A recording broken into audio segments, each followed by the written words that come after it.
Hello students, hope you all are doing well. See, unit 1 નું આપણે chapter 2 જે છે એ ડિસ્કસ કરતા હતા, જેમાં આપણે આખો ફિશરિયન અપ્રોચ જે છે એ ડિસ્કસ કરેલું છે with the assumptions as well as criticisms and graphical representation. Fine, ત્યાં સુધી આપણે બધું ડિસ્કસ કરી લીધેલું હતું. Next we are discussing Cambridge equation. See, Cambridge equation જે છે એને શું કામ કેમ્બ્રિજ ઇક્વેશન કહેવાય છે, એના પાછળના જે કાંઈ પણ રીઝન્સ છે એ આપણે ઇન્ટ્રોડક્ટરી પાર્ટની અંદર જે છે એ જોઈશું. બરાબર, શું કામ એ વસ્તુને કહેવાય છે. Let us discuss the Cambridge equation.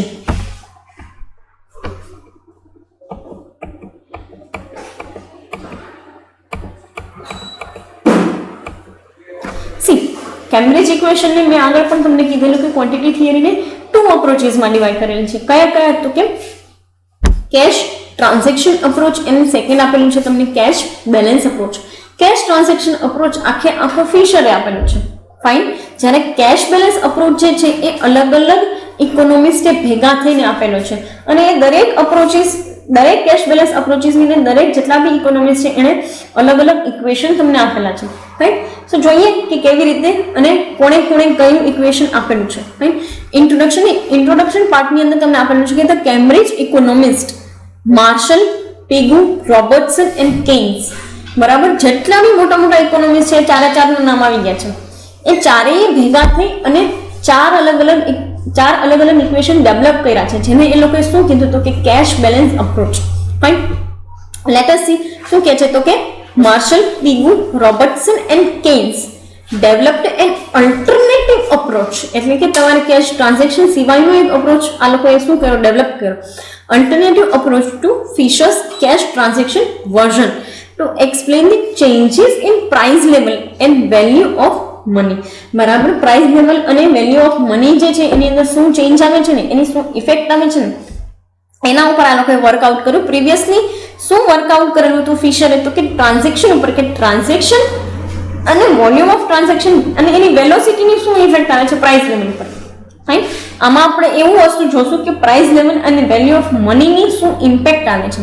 Fine, સો જોઈએ શું કામ એને કેમ્બ્રિજ ઇક્વેશન કહેવાય છે. તો કહે છે કે the approach is popularly known as the Cambridge equation or cash balance approaches. શું કામ એને કેમ્બ્રિજ ઇક્વેશન કહે છે તો કે સિમ્પલી આ જેટલા બી ઇકોનોમિસ્ટ જે છે એ કેમ્બ્રિજની અંદર કામકાજ કરતા હતા અને એ ટાઈમ પીરિયડમાં સાથે મળીને ચાર અલગ ઇક્વેશનનું એ લોકોએ જે છે ફોર્મેશન કર્યું, જેને એક નામ આપ્યું શું તો કે કેશ બેલેન્સ અપ્રોચ. ફાઇન, સો એની અંદર આ લોકોએ તમને કીધેલું છે કે ભાઈ એને કેમ્બ્રિજ ઇક્વેશન્સ કહેવાય છે. નેક્સ્ટ જોઈએ શું આપેલું છે તમને ઇન્ટ્રોડક્ટરી પાર્ટની અંદર. સી, આખો ઇન્ટ્રોડક્ટરી પાર્ટ પૂરો થાય પછી એના પછી મેં પોતે બે ફોર્મ્યુલા જે છે એ ફોર્મ્યુલેટ કર્યા છે, જે તમને ઈઝી પડશે આખો કન્સેપ્ટ જે છે એને માઇન્ડની અંદર ઉતારવામાં. ફાઇન, સો એ બી સ્ટડી કરશું કયા બે વસ્તુ જે છે એ.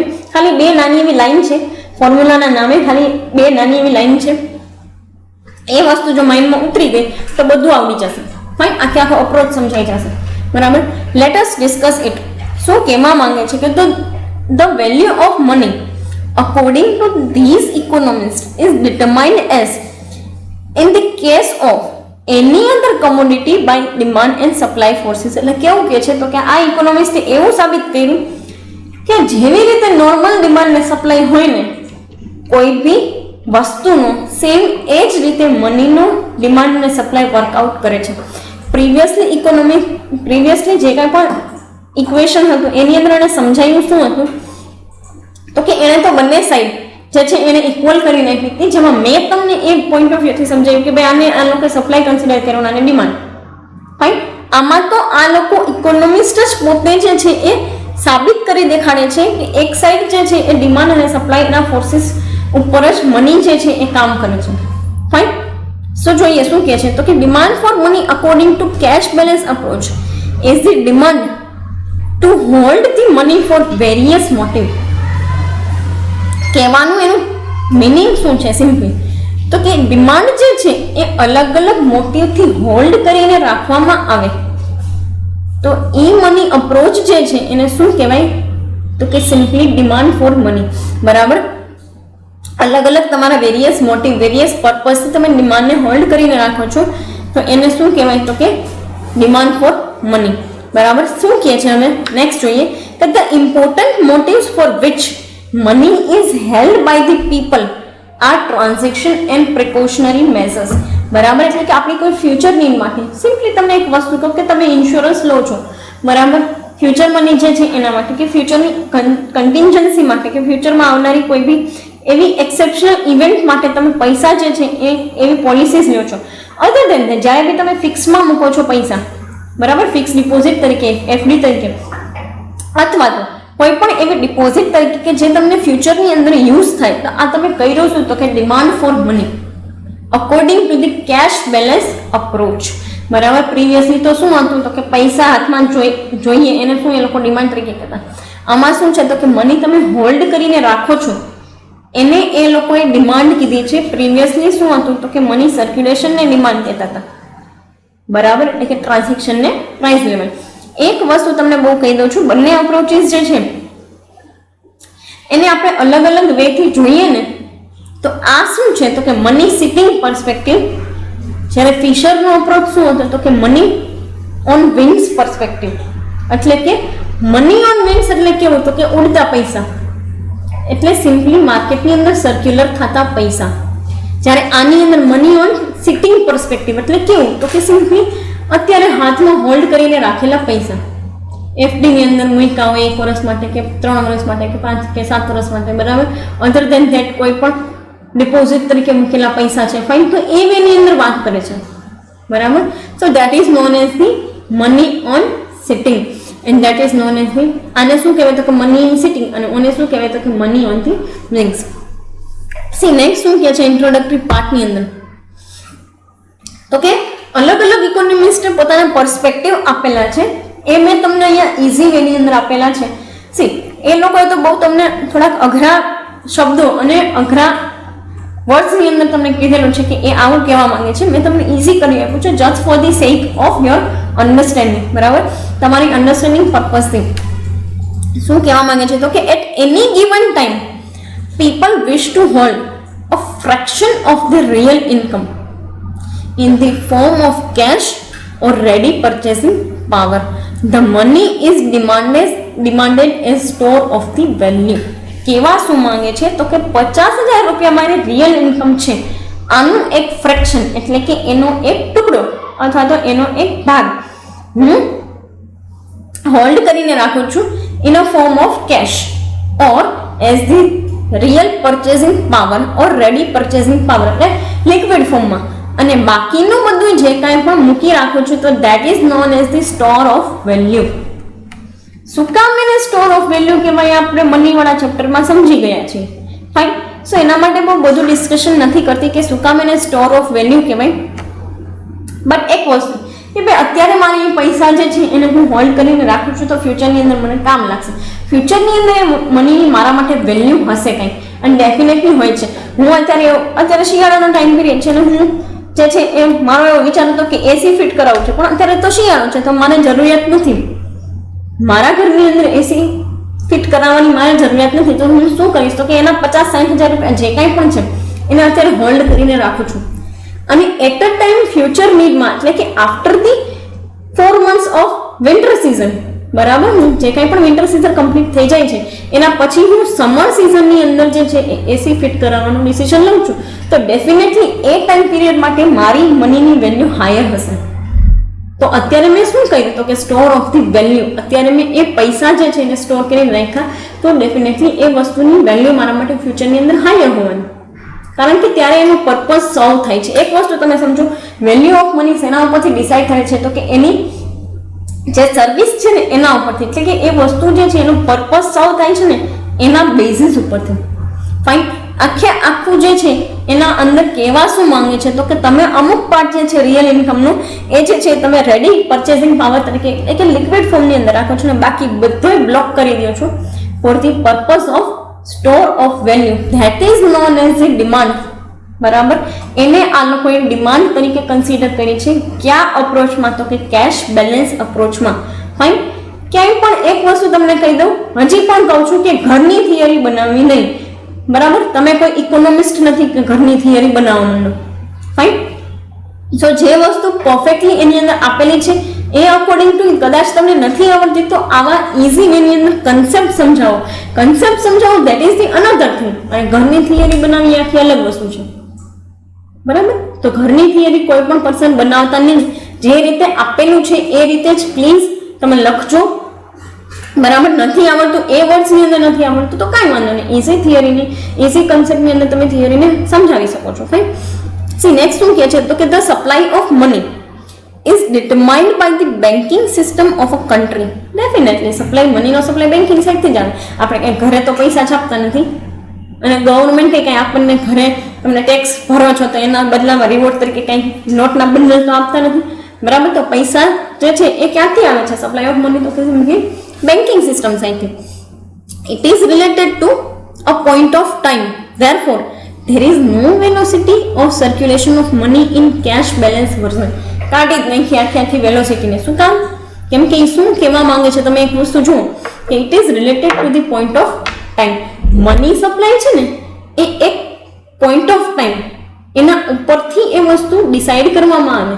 અને આ મની સપ્લાય જે છે માર્કેટની અંદર તમે જોવો છો એનું આપણે આગળ એક એક્સટેન્ડેડ વર્ઝન ભણશું મની સપ્લાયનું, જેનું નામ છે ક્રેડિટ ક્રિએશન અને ક્રેડિટ કંટ્રોલ.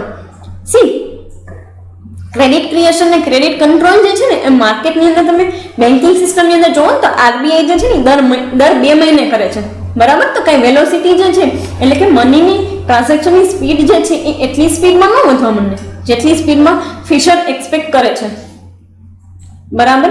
એટલે એને કર્યું શું એ શોર્ટ રનની અંદર કોન્સ્ટન્ટ રાખી દીધું, સીધું સાધું, બરાબર? એની થિયરીને સાબિત કરવા માટે.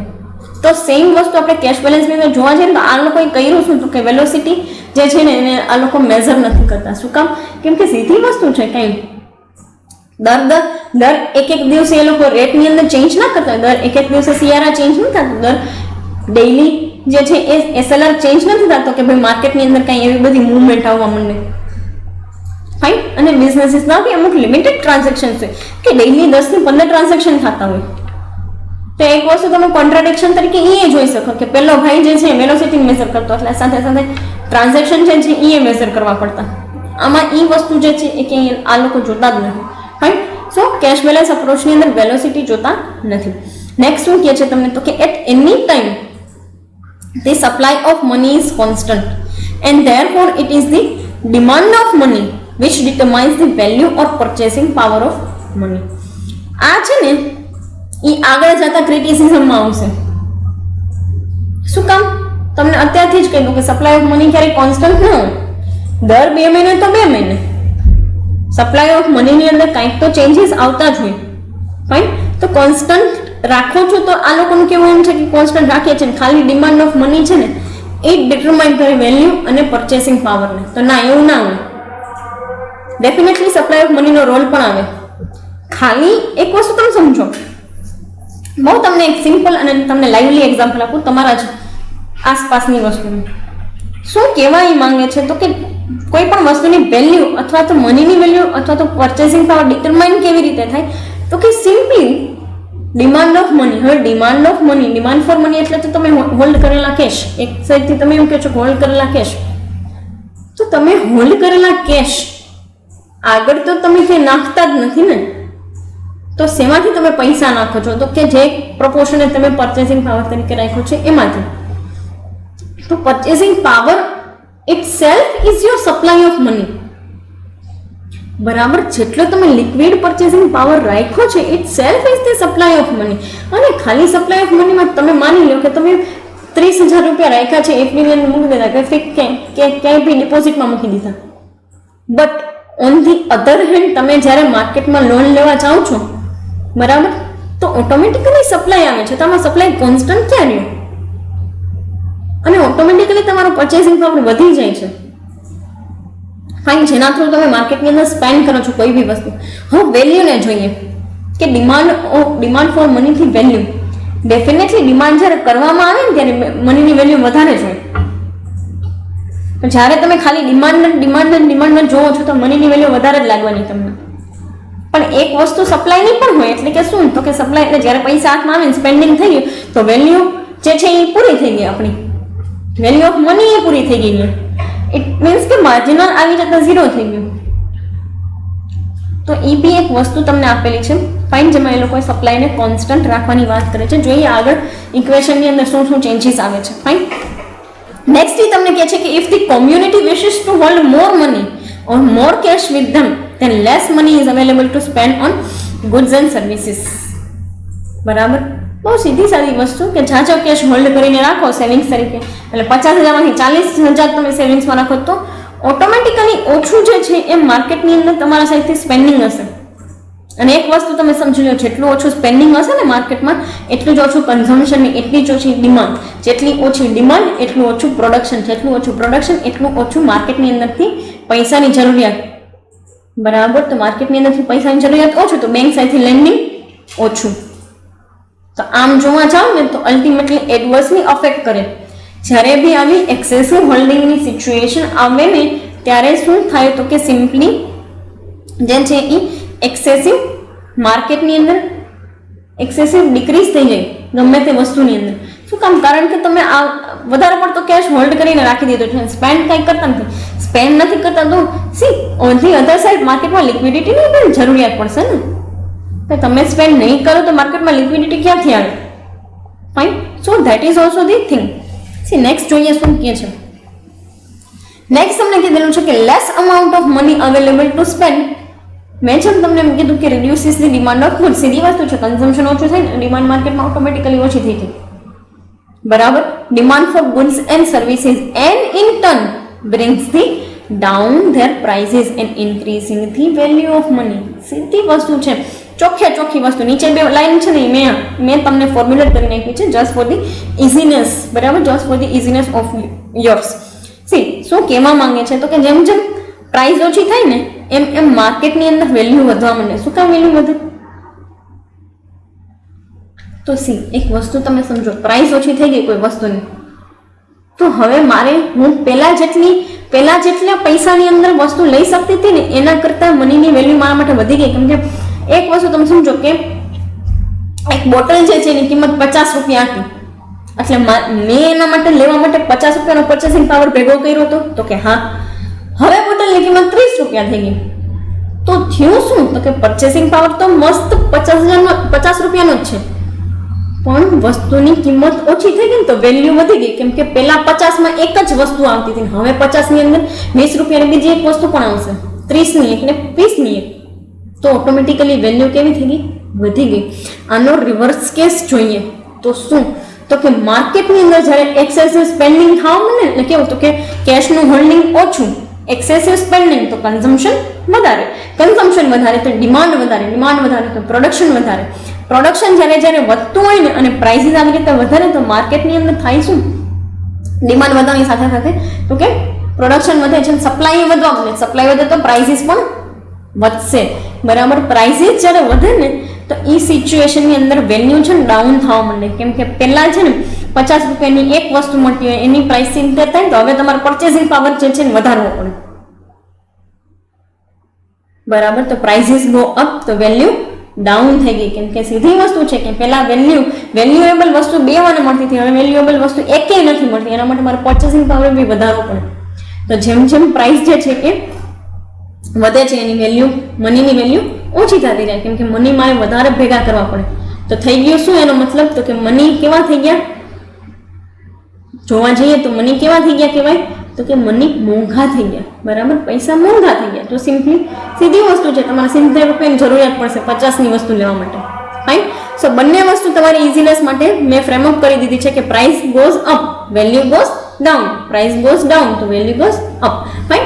નેક્સ્ટ જે છે equations that we will discuss in to the next lecture. Thank you so much.